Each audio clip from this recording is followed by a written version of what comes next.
Hey guys.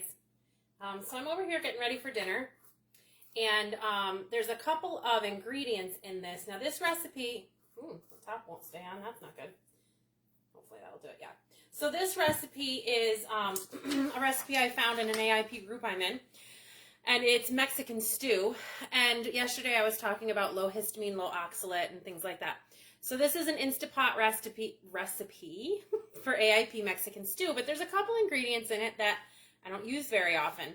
So I just wanted to talk about them for a second, just to give you an idea. Maybe you've never used it, and if you have, I would love to know how you use it, because I've never, this is new to me, these ingredients, and I love trying new things. So this is a turnip. I know a lot of people actually use turnips, but believe it or not, I haven't really used them much. And I just did a little looking into it, and they're actually like amazing for you. They're a great source of fiber, vitamin C, manganese, B6, folate, calcium. I mean, it's got all kinds of good stuff in it. And apparently the greens, which, they don't sell them with the greens in the store, but if you grow them yourself, are a superfood. So some of the things that they said it pairs well with is like creams and coconut milks, coriander, nutmeg, turmeric, thyme, like a lot of seasonings, salty cheeses, things like that. So I'm guessing maybe like a thin sliced casserole of, what am I saying? It's not turmeric, turnip, with some like salty cheese and cream and stuff like that would probably be something people do a lot of. The next ingredient I don't use much of is rutabaga. Maybe you do. If you do, I'd love to know what you do with it. So also really good for you. And these both are actually related, and they're related to the Brussels sprouts cauliflower family. They look like they'd be related to the potato family, but they're not. So that's pretty interesting. So these are really nutritious, really dense with nutrition and low in calories. So people use this as like a potato substitute because it has lower calories and things. So it's really high in really good things like potassium, again, calcium, magnesium, E and C, and folate, and all these things. High in antioxidants, which helps fight disease. It promotes bowel health because of the fiber. One medium one gives you 9 grams of fiber. And that's the good fiber. We were talking about that insoluble fiber that feeds the microbiome, all the good bacteria in your gut. So that's super good. And you can have this boiled and mashed, cut into fries, roast, soup, thin slice for casseroles, and you can actually grate it raw into salad. And then there's this. Now I've bought these pods. I don't know if you can see it.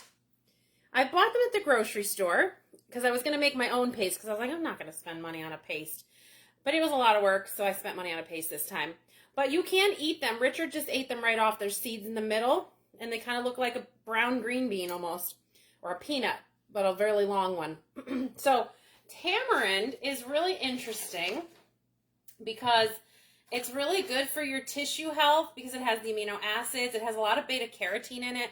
Brain health, it's really good for your brain health, your bone health. So it's actually like a pretty good ingredient to be using more. And I haven't really just ever explored it that much. And so like people put it in their marinades and their sauces and their stews, things like that. Pad Thai, this is in Pad Thai, stir fries, things like that. So so I'm going to be experimenting with some of these ingredients. There's some regular stuff in here like carrots and onions and stuff. And then we're going to use this grass-fed chuck roast that I'm going to chop up.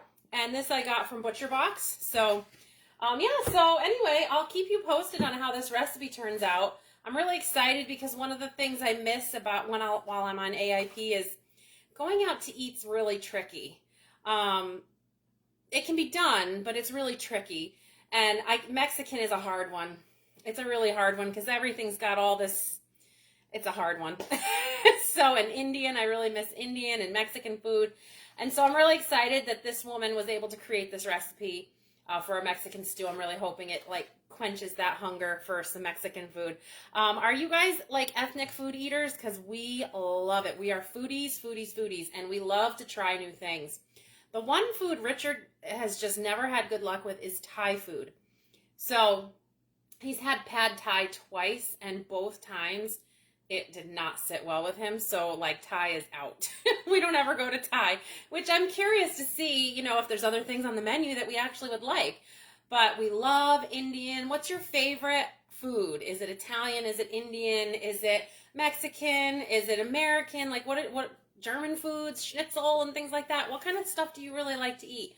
Like we're so interested in what's out there and what other people are eating. I know for a couple of years I did my cookie boxes, all cookies from around the world. And that is interesting because the cookies from around the world, they don't do just like we do chocolate chip cookies, and most of our cookies are just drop cookies. You just take a scoop, put it on the tray, scoop, put it on the tray. That's not the way it is. And theirs has a lot more nuts and fruits and things like that in it, and they're all shaped. Most of them are shaped. So that was very labor intensive, and I didn't realize it would be. But it was fun to try new things. So I'm really excited to try the rutabaga, the turnip, and the tamarind paste in this stew. And I would love to hear your thoughts. What kind of foods do you love to eat? What do you do with these unique ingredients that most people maybe don't? Maybe most people do, and it's just me. I don't know.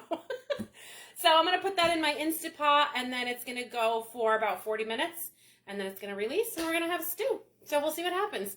Anyway, thanks for checking in. Hopefully you got a couple of little tips, and hopefully you'll give me some tips back on how to use these things. So, all right, bye guys.